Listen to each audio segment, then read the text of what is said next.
Patrick Bateman, जो कि एक इन्वेस्टमेंट बैंकर है, अपने कुछ मतलबी दोस्तों के साथ बैठ के बिजनेस की दुनिया की चुगलियां सुन रहा था। उनमें से एक बंदे ने यहूदियों पर कुछ गलत कमेंट किया, जिसके जवाब में पैट्रिक ने उससे कहा कि इस सब में यहूदियों का क्या लेना देना। लेकिन पैट्रिक की बात समझना तो दूर, बल्कि किसी ने उसकी बात पर ध्यान भी नहीं दिया। सिग्मा मेल रूल नंबर 007, जहां आपकी रेस्पेक्ट ना हो वहां बैठना बंद कर दो। इसके बाद ये लोग ड्रिंक्स के लिए बार में गए। यहाँ पैट्रिक को वेटर लड़की का बिहेवियर अच्छा नहीं लगा, इसलिए उसने उस लड़की को जान से मारने की धमकी दी। लेकिन लाउड म्यूजिक की वजह से लड़की उसकी बात सुन नहीं पाई। अगले दिन पैट्रिक का अपार्टमेंट दिखाते हैं, जो बिल्कुल सफेद था। बेडशीट भी सफेद, तकिए के कवर भी सफेद, और यहाँ तक कि इसका कच्छा भी सफेद। लगता है ये बॉर्नविटा की जगह वॉशिंग पाउडर निरमा पी के बड़ा हुआ है। सिग्मा मेल हमेशा सुबह वर्कआउट करते हैं, अपनी बॉडी का ध्यान रखते हैं, और सबसे इम्पोर्टेंट वे नहाते भी है।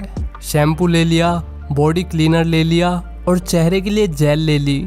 इसके बाद मॉइस्चराइजर, और फिर एंटी एजिंग क्रीम, और फिर फेस मास्क। सच्ची बताऊं भाई साहब, पैट्रिक बेटमैन किसी लुगाई से कम नहीं है। लौंडो, तुम्हें किसी क्रीम की जरूरत नहीं है, सिर्फ तौलिए और पानी पे टिके रहो।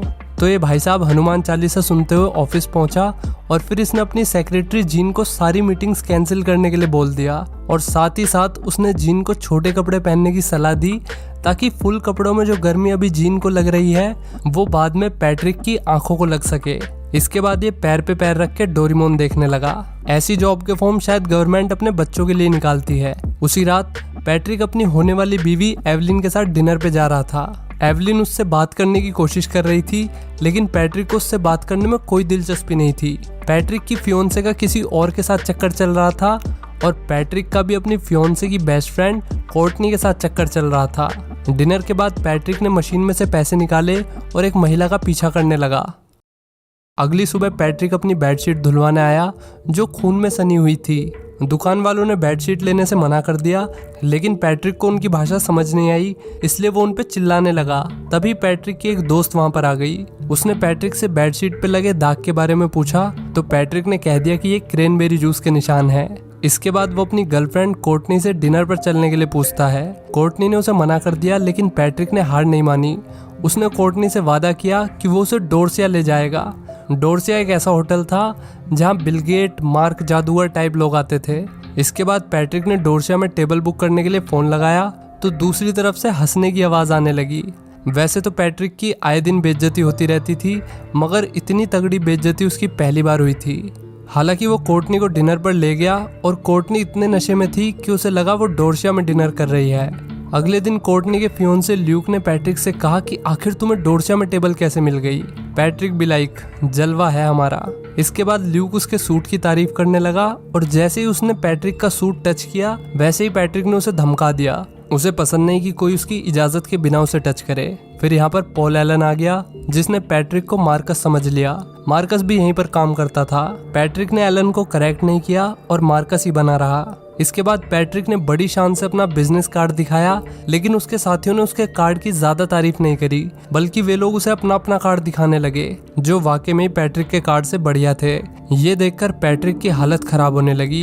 कंपटीशन और जेलेसी उसके अंदर कूट कूट के भरी हुई थी, और जब पैट्रिक ने पॉल एलन का कार्ड देखा तो उसके मुंह से एक भी शब्द नहीं निकला। ऊपर से उसे स्वेटिंग और होने लगी। रात में पैट्रिक को एक भिखारी दिखा। क्या तुम्हें कुछ मदद चाहिए? आखिर तुम कोई जॉब क्यों नहीं करते? तुम्हारे पास 2 हाथ है, 2 पैर है, और फिर भी तुम भीख मांग रहे हो। ऐसे कैसे काम चलेगा? मैंने कई दिन से कुछ नहीं खाया, मेरी मदद करो। ठीक है, मैं तुम्हारी मदद करूंगा, तुम्हें आज के बाद फिर कभी भूख नहीं लगेगी। ये कहते हुए पैट्रिक ने अपने बैग में से चाकू निकाला और भिखारी के पेट में घुसा दिया। जाने से पहले उसने भिखारी पर 2-4 लात भी बरसा दी। पैट्रिक कहने को तो सिग्मा मेल है, पर उसमें लुगाइयों वाली सारी क्वालिटी है। क्रिसमस पार्टी में पैट्रिक ने पॉल से बात करी। पॉल उसे अभी भी मार्कस समझ रहा था। जब पैट्रिक की फियोन्से एवेलिन ने उनकी बात सुनी, तो उसने पैट्रिक से पूछा कि पॉल एलन उसे मार्कस क्यों कह रहा था। पैट्रिक ने इस बात का कोई जवाब नहीं दिया। इसके बाद वो पॉल के साथ डिनर करता है, वो भी डोर्सिया में। पॉल की इतनी तगड़ी बातचीत थी कि उसे डोर्सिया में टेबल मिल गई। वो एवेलिन एकदम मस्त लड़की है, पता नहीं वो उस लूजर पैट्रिक बेटमैन के साथ क्या कर रही है। इसके बाद पैट्रिक उसे अपने घर ले आया। पॉल ने इतनी पी रखी थी कि उसे कुछ होश नहीं था। इधर पैट्रिक ने रेनकोट पहना और कुल्हाड़ी लेकर मून वॉक करने लगा। फिर उसने म्यूजिक तेज किया और डांस करते करते वापस कुल्हाड़ी उठा ली। हे पॉल, अब कर डोरसिया में टेबल बुक, साले सुअर की औलाद। इसके बाद पैट्रिक पॉल की बॉडी को एक बैग में घसीटते हुए अपार्टमेंट के बाहर ले आया। वहां उसे लुइस मिल गया जब वो बॉडी को कार के ट्रंक में डाल रहा था। लुइस ने पैट्रिक से सिर्फ एक बात पूछी कि तुम्हें इतना अच्छा ओवरनाइट बैग कहाँ से मिला। इसके बाद पैट्रिक पॉल एलन के अपार्टमेंट में आ गया। उसने एक सूटकेस लिया और उसमें कपड़े भरने लगा ताकि किसी को पॉल के गायब होने पर शक ना हो। फिर उसने पॉल की आवाज में एक मैसेज भी रिकॉर्ड किया कि वो लंदन जा रहा है। अगले दिन पैट्रिक की सेक्रेटरी ने बताया कि उससे मिलने डिटेक्टिव आया है। पैट्रिक ने डिटेक्टिव के आने से पहले दिखावा किया कि वो फोन पर बिजी है। थोड़ी देर बाद उसने डिटेक्टिव से बात की। डिटेक्टिव यहाँ पॉल एलन के लापता होने के केस को लेकर आया था। उसने पैट्रिक से पॉल के बारे में पूछा, पर पैट्रिक ने दिखावा किया कि वो इस बारे में कुछ भी नहीं जानता। डिटेक्टिव ने उसे बताया कि हमें ऐसी जानकारी मिली थी कि पॉल लंदन में है, लेकिन क्रॉस चेक करने के बाद ये जानकारी गलत साबित हो गई। ये सुनकर पैट्रिक के तोते उड़ गए। उसने डिटेक्टिव से कहा कि मेरी एक मीटिंग है, इसलिए हम फिर कभी बात करेंगे। घर जाकर उसने वर्कआउट किया और फिर सड़क से एक प्रोस्टिट्यूट को उठा लिया और फिर कॉल करके दूसरी प्रोस्टिट्यूट को भी बुला लिया। पैट्रिक ने उन दोनों को अपना नाम पॉल एलन बताया। इसके बाद वो कैमरा लाया और लड़कियों को शूट करने लगा। थोड़ी देर बाद उसने भी उन्हें ज्वाइन कर लिया। पैट्रिक इतना सेल्फ ऑब्सेस्ड था कि वो खुद को ही निहारे जा रहा था। रात में पैट्रिक उठता है और फिर ड्रॉर में से कुछ टूल्स निकालता है जिनसे उसने उन दोनों लड़कियों को टॉर्चर किया और वे सुबह होते ही अपनी अपनी पेमेंट लेकर भाग गई। अगले दिन लुइस ने पैट्रिक को अपना नया बिजनेस कार्ड दिखाया, जिसे देखकर पैट्रिक की जलकर राख हो गई। वो लुइस के पीछे पीछे बाथरूम में पहुंच गया। वो उसे मारने ही वाला था, लेकिन लुइस को लगा कि पैट्रिक उसे पसंद करता है। इस बात से पैट्रिक का दिमाग खराब हो गया और वो वहां से चला गया। अगले दिन डिटेक्टिव पैट्रिक के ऑफिस में आता है। डिटेक्टिव यहाँ फिर से पॉल एलन के बारे में बात करने आया था। उसने पैट्रिक से पूछा कि जिस रात पॉल गायब हुआ उस रात वो कहाँ पे था। पैट्रिक ने कह दिया कि वो डेट पर गया था, लेकिन डिटेक्टिव के हिसाब से वो डेट पर नहीं गया था। पैट्रिक ने माफी मांगी और कहा कि ये काफी टाइम पहले की बात है, इसलिए उसे ठीक से कुछ याद नहीं। खैर, पैट्रिक ने किसी दिन डिटेक्टिव को लंच पर मिलने के लिए कहा। काम के बाद पैट्रिक नाइट क्लब गया, जहाँ उसे 3 मॉडल्स मिली। उनमें से एक ने उससे उसके काम के बारे में पूछा, तो पैट्रिक ने कहा कि वो मर्डर्स और एग्जीक्यूशंस करता है, लेकिन मॉडल ने सुना कि वो मर्जर्स और एक्विजिशंस करता है। इसके बाद वो मॉडल को अपने साथ ले गया। अगले दिन पैट्रिक ने अपनी सेक्रेटरी को डेट के लिए पूछा। उसने फुल चौड़ में कहा कि तुम कहाँ जाना चाहती हो बताओ। सेक्रेटरी भी लाइक, कहीं भी ले जाओ आप, मुझे कोई प्रॉब्लम नहीं। लेकिन जब पैट्रिक बार बार पूछता रहा तो सेक्रेटरी ने कह दिया कि डोरसिया बढ़िया रहेगा। पैट्रिक ने उसके सामने डोरसिया में फ़ोन लगाया।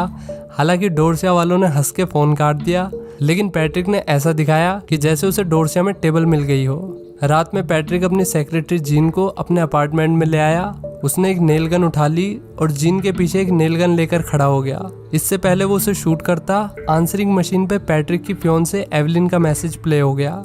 ये सुनकर जीन को लगा कि पैट्रिक अभी भी रिलेशनशिप में है, इसलिए वो वहां से चली गई। अगले दिन पैट्रिक डिटेक्टिव के साथ लंच पे जाता है, जहां डिटेक्टिव ने उसे बताया कि जिस रात पॉल एलन गायब हुआ उस रात उसने मार्कस के साथ डिनर किया था।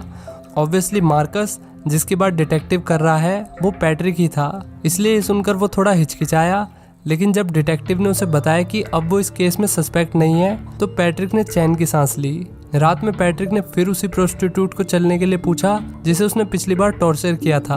पहले तो लड़की ने मना कर दिया, लेकिन पैसों के लालच में वो पैट्रिक के साथ चल दी। अपार्टमेंट में एक और लड़की पहले से मौजूद थी, बिल्कुल पिछली बार की तरह। पैट्रिक दोनों लड़कियों को पॉल के अपार्टमेंट में ले आया था और उसने उन्हें अपना नाम भी पॉल एलन बताया। उसने लड़कियों की ड्रिंक्स में नशे की दवाई मिला दी और फिर मनोरंजन शुरू। रात में पैट्रिक दूसरी लड़की के साथ था। उसी वक्त प्रोस्टिट्यूट वहां से निकलने की कोशिश करने लगी, तभी अचानक पैट्रिक ने उस दूसरी लड़की को मार डाला। प्रोस्टिट्यूट ने पैट्रिक को खून में सना हुआ देखा और वो पीटी उषा की तरह वहां से भागने लगी। प्रोस्टिट्यूट को दूसरी लड़कियों की भी बॉडीज मिल गई जिन्हें पैट्रिक ने मारा था। फाइनली उसे बाहर जाने का रास्ता मिल गया। पैट्रिक चेनसो लेकर उसका पीछा कर रहा था। इससे पहले वो लड़की भाग पाती, पैट्रिक ने ऊपर से उस पर चेनसो गिरा दिया और उस प्रोस्टिट्यूट की मौके पर ही मौत हो गई। अगले दिन अपनी फियोंसे एवलिन से ब्रेकअप करने के बाद पैट्रिक एटीएम मशीन पर गया, जहां उसे एक बिल्ली मिली और फिर उसने एटीएम मशीन पर लिखा हुआ देखा कि उसे बिल्ली खानी है। वो बिल्ली को मशीन में डालते हुए शूट करने वाला था, तभी एक बुढ़िया ने उसे ऐसा करते हुए देख लिया। पैट्रिक ने बिल्ली की जगह बुढ़िया को ही शूट कर दिया और फिर उसके पीछे पुलिस पड़ गई। पहले तो उसने पुलिस से बचने की काफी कोशिश की, लेकिन एक पॉइंट पर आकर वो घिर गया। उसने सरेंडर करने के बजाय पुलिस पर ही गोलियां चला दी और फिर पुलिस की कार में धमाका हो गया, जिसे देखकर पैट्रिक भी एक बार को चौंक गया। इसके बाद वो सीधा अपने ऑफिस गया, जहां उसने पहले सिक्योरिटी वाले को मार दिया और फिर सफाई वाले को भी। अब वो अपने कैबिन में आ गया। पुलिस के हेलीकॉप्टर ठीक उसकी बिल्डिंग के बाहर घूम रहे थे। अब बचने का कोई रास्ता नहीं था, इसलिए पैट्रिक ने अपने लॉयर को फोन किया और उसे बताया कि उसने पॉल एलन को मारा है और साथ ही साथ 30-40 और लोगों को भी। पैट्रिक ने यह भी बताया कि उसने उनमें से कई लोगों के ब्रेन और बॉडी पार्ट्स भी खाए थे। अगली सुबह पैट्रिक पॉल एलन के अपार्टमेंट में गया। उसने अंदर घुसने से पहले मास्क लगा लिया, लेकिन अपार्टमेंट बिल्कुल खाली था। उसे वहां अपने किए हुए क्राइम्स का एक भी सबूत नहीं मिला, ना बॉडीज ना ब्लड। तभी यहाँ एक रियल्टर आ गई जो इस अपार्टमेंट को बेचने वाली थी। उसने पैट्रिक को यहाँ से जाने के लिए कहा और कहा कि फिर कभी लौट के मत आना। इसके बाद पैट्रिक ने अपनी सेक्रेटरी को फोन लगाया और उससे मदद मांगी। जब जीन ने उससे जानने की कोशिश करी कि उसे क्या हुआ है, तो पैट्रिक उस पर ही भड़कने लगा। पैट्रिक का बिहेवियर देखकर जीन परेशान हो गई और फिर वो उसके ऑफिस में ताका झाकी करने लगी। वहां उसे पैट्रिक की एक नोटबुक मिली, जिसमें पैट्रिक ने अपने किए हुए मर्डर्स की अजीब सी ड्राइंग्स बना रखी थी। इसी बीच पैट्रिक रेस्टोरेंट में पहुंच गया, जहां उसके बाकी साथी भी बैठे हुए थे। उसे वहां उसका लॉयर भी दिख गया। पैट्रिक ने उससे बात करने की कोशिश की, लेकिन लॉयर ने उसकी कही हुई किसी भी बात पे विश्वास नहीं किया। इवन लॉयर को तो लग रहा था कि पैट्रिक उसके साथ कोई प्रैंक कर रहा है। पैट्रिक ने उसे बताया कि उसने ही पॉल एलन का मर्डर किया है। इस बात पर लॉयर सीरियस हो गया और उसने कहा कि ये इम्पॉसिबल है, क्योंकि मैंने 10 दिन पहले लंदन में पॉल के साथ डिनर किया था। अब पैट्रिक कंफ्यूज था। उसे नहीं पता कि उसके किए हुए मर्डर्स हकीकत थे या सिर्फ उसकी इमेजिनेशन। उसे लग रहा था कि ये दुनिया फेक है, जो उसकी रियलिटी को मानने के लिए तैयार ही नहीं है। उसके हिसाब से दुनिया इतनी फेक थी कि उन्हें एक दूसरे के असली नाम भी याद नहीं रहते थे। सबको बस अपने काम और पैसे से मतलब था। वे सब बैठते तो साथ थे, लेकिन उनके बीच कंपटीशन और जेलेसी की दीवारें खड़ी हुई थी। तो दोस्तों, आपको क्या लगता है, क्या पैट्रिक ने सच में खून करे थे या ये सब उसकी इमेजिनेशन थी? मेरे अकॉर्डिंग 70-30 है। मतलब 70% ये सब उसकी इमेजिनेशन थी और 30% उसने खून करे थे। इमेजिनेशन इसलिए थी क्योंकि जब वो प्रोस्टिट्यूट के पीछे भाग रहा था तो पूरा अपार्टमेंट खाली था। किसी को प्रोस्टिट्यूट के चिल्लाने की आवाज़ नहीं आई। ऐसा कैसे हो सकता है? और ना ही ये पता चला कि पैट्रिक के पास गन कहाँ से आई और उसने एक छोटी सी गन से पुलिस की 2 कार उड़ा दी। ये देखकर तो खुद पैट्रिक भी हैरान था। और वो एटीएम मशीन वाला सीन भी, जहाँ एटीएम मशीन पैसे के बदले उससे बिल्ली की कुर्बानी मांग रही थी। अरे एटीएम मशीन है वो, कोई सुपर पावर नहीं जो जानवरों की कुर्बानी मांगेगा। और 30% उसके मर्डर सच हो सकते हैं। ये मैंने इसलिए कहा क्योंकि पॉल के अपार्टमेंट को रेनोवेट कराया गया था और जिस तरह से रियल्टर ने उसे वहां से जाने के लिए कहा था, उससे लग रहा था कि रियल्टर काफी कुछ जानती है, लेकिन पैसे के लालच में उसने अपना मुंह नहीं खोला। क्योंकि अगर लोगों को पता चल गया कि इस अपार्टमेंट में मर्डर हुए हैं तो कोई भी उस अपार्टमेंट को नहीं खरीदेगा। सो इस पर्टिकुलर सीन से लगता है कि 1-2 खून तो जरूर किए होंगे पैट्रिक ने। खैर, मूवी ये बताना चाह रही है कि कैसे कॉर्पोरेट की दुनिया में लोग सिर्फ पैसे के पीछे भाग रहे हैं। ना तो उन्हें एक दूसरे के नाम याद रहते और दोस्ती की बात तो छोड़ ही दो। इवन वे सब एक दूसरे का बिजनेस कार्ड देखकर भी जल रहे थे। मतलब कितना टॉक्सिक फ्रेंड सर्कल है। सोचो, आपको रोज उन्हीं लोगों के साथ बैठना पड़े जो आपकी कामयाबी से जलते हैं। सपोर्ट करना तो दूर, बल्कि वे सब आपको पीछे खींचना चाहते हैं। तो यही लाइफ स्टाइल है कॉर्पोरेट की दुनिया का, जहाँ मैटीरियलिज्म भरा हुआ है। डोर्सिया होटल का बढ़िया एग्जाम्पल दिया इन्होंने। खाना तो कहीं भी खाया जा सकता है, लेकिन अपनी झूठी इज्जत और शान के लिए वे लोग डोर्सिया में जाने के लिए मरे जा रहे थे। इवन पैट्रिक ने पॉल को भी इसलिए मारा था क्योंकि उसने डोर्सिया में टेबल बुक कर ली थी, जो पैट्रिक नहीं कर पाया। तो आई होप आपको इस मूवी से पता चला होगा कि सिग्मा मेल वही है जो इस मूवी में नहीं दिखाए गए। और मुझे पता है कि वीडियो बहुत दिन बाद आई है, लेकिन अब आपका भाई रेगुलर रहेगा। सो मिलते हैं नेक्स्ट वीडियो में। Till then take care, bye bye.